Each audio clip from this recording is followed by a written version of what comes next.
We're going to talk today about how we use tracking macros, our food scale as tools, where we're not just tracking to track, we're not just weighing to weigh. We are using these as tools. So we don't necessarily need these things later, or we're in certain situations where we don't feel like we need to have our food scale with us or whip our tracking app open, if we're at an event or a special occasion or something like that. These are both really amazing tools. We know that they help us gain a lot more awareness. They help us with accuracy. Many people really like tracking, and it's a valuable thing. We also don't want you to feel like you need to do it for the rest of your life, or that you need to do this in order to see success. So, talking about how tracking carries over to not tracking. When you are tracking food, we're bringing full mindfulness aspect into it, where you track a food and you're looking at what that portion size actually looks like. What does 100 grams of cooked chicken breast look like?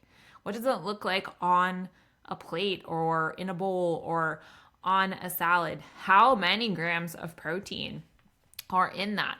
When you are looking at your end of the day fiber, you're looking at what foods have helped you get to that fiber. How has that helped you feel? When you go out to eat and you track a meal that's out versus saying, let me not track it because I don't want to see it, you are actually gaining awareness to what those meals can look like calorically, and even how you can approach those meals like that in ways that support you no matter what your goal is. There's also various other methods that we can use to build meals, and we're going to go over a couple of those today.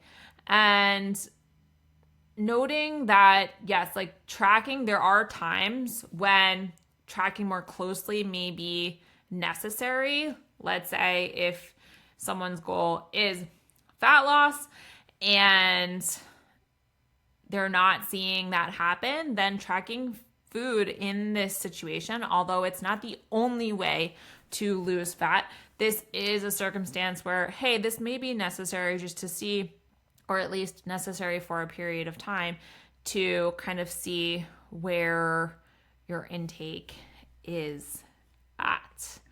So let's talk about building balanced meals. And when I say balanced meals, I mean, for the most part, these meals are mostly nutrient dense, and that means that they're including protein, carbs, and fats, and they also are including micronutrients. So these are the macronutrients. They're also including micronutrients like vitamins and minerals is what micronutrients are. And that meal has fiber in it as well, for the most part. Part of balance, which I don't love that word, I'm just going to use it here because it's well recognized, maybe working in less nutrient dense options to certain meals as well. Most of your balanced meals really should be incorporating fruits and or vegetables. So those are two things that we want to be aware of and work into our day and our meals, or at least most of our meals. We want to remember that, or we want to remember what each macronutrient does. So this is, we're not just doing things to do them, right? We're remembering, well, if our meal has protein, then that protein is really important because it is going to help with my recovery. It's going to help with me building that muscle that I want to have. It's going to help with me feeling more satisfied, more satiated, and at a good fullness level with this meal. It's going to help with my blood sugar regulation. It's going to help with my immunity, all of these things. And then you can even go further, which I definitely encourage you to do, is like, well, when I add protein to my meal and I feel more full and satisfied, then I snack less later and I feel way better and I sleep better at night. Go further into these things because that will help you in continuing to do these things. So remembering what they do, why you want those to be part of your day, part of most of your meals, and also remembering that food is more than just fuel. Okay, we know that protein, carbs, and fats have jobs. We know that micronutrients are important, fiber is important, and we're human beings. We're not robots. We also, we want to enjoy our food. We want it to taste good most of the time. And working in options that you love, options that you enjoy, and things that are not just a nutrient dense option could be something that's actually really beneficial for you because it can help take food off a pedestal. It helps give you a lot more enjoyment in your day-to-day. It can help you adhere to what you're doing for a longer period of time versus when you can think about maybe in the past that you've cut out a lot of foods like this, and then as soon as something is over or you're like, I'm just gonna snap and kind of go off the deep end, and it doesn't feel great. So being able to see long-term change, help with your behaviors, your relationship with food, your body composition for the long term. That's what we want. Continual progress and results, no more yo-yoing. Then this is something that is going to be beneficial for you in working these foods in sometimes. And we talked about 80-20. So this is where this applies. So let's talk about hand portions. So hand portions are something that they have experience in. And this is something that works well because most people have hands or hands around them that they can use while they're out to eat. And if you don't have a food scale, if you're unsure of what things look like and you're like, yeah, I need a quick reference, then here they are. So looking at your palm for protein, knowing that about one serving of protein for you is going to be about the size of your palm. This is usually about 20 to 30 grams of protein. This measures in at about 3 to 4 ounces or 85 to 115 grams. Again, these are not as accurate as a food scale. However, they do a pretty good job with estimating, and we know that estimating is better than nothing. So carbohydrates, I look at this as a cupped hand. So about one serving of carbohydrates, and you can add fruit to this if you want, but I actually would add fruit to the fists down here. So this would be something like 20 to 40 grams of carbohydrates, half to 1 cup in serving size, or 100 grams to 130 grams. This also may be something like a medium to large potato, squash, tuber, and if you're going to use fruit, then that's where that would be as well. But I like to use the fists for veggies and for fruit, fresh fruit. So about one serving is one fist, and we want multiple fists in a day.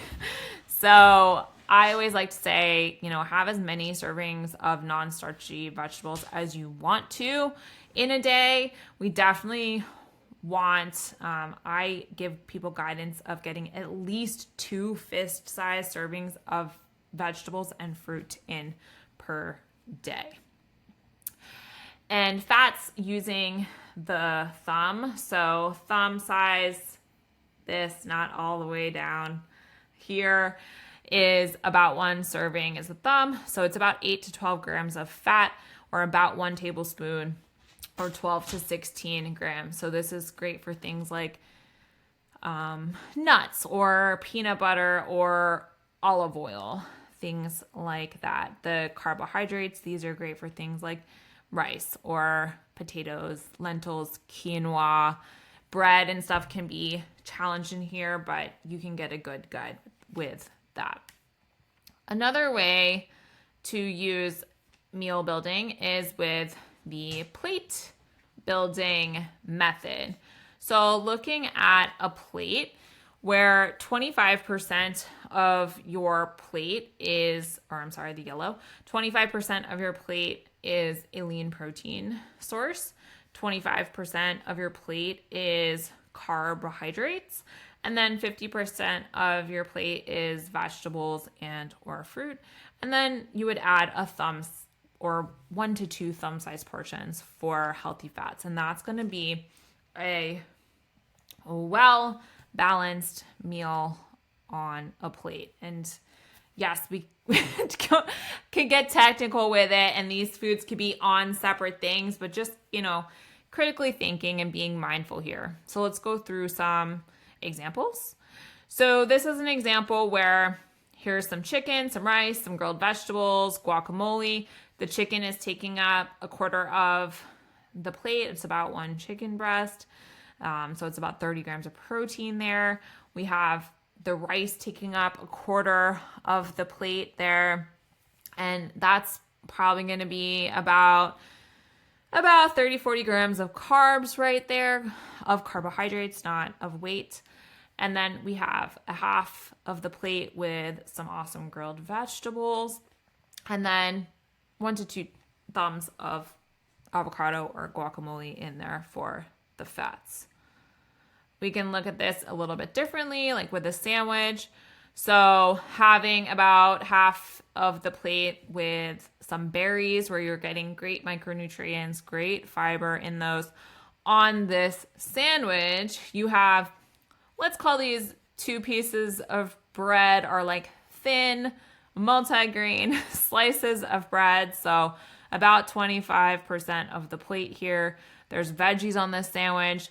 There is protein as far as turkey on the sandwich, where if you were going to take it out, it definitely would take up a quarter of the plate. And there's cheese on here, which we're counting as the fat source. And then with a 80-20 in mind in building a balanced meal still. So here's a couple examples where, let's say that there's a turkey burger that you're going to have.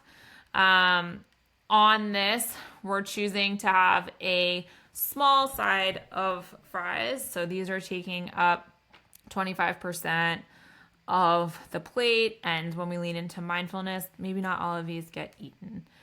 This is going to be, so lean turkey burger on a bun. It has a little bit of guacamole on there. We know that there's fat there, and there's also some fat in these fries.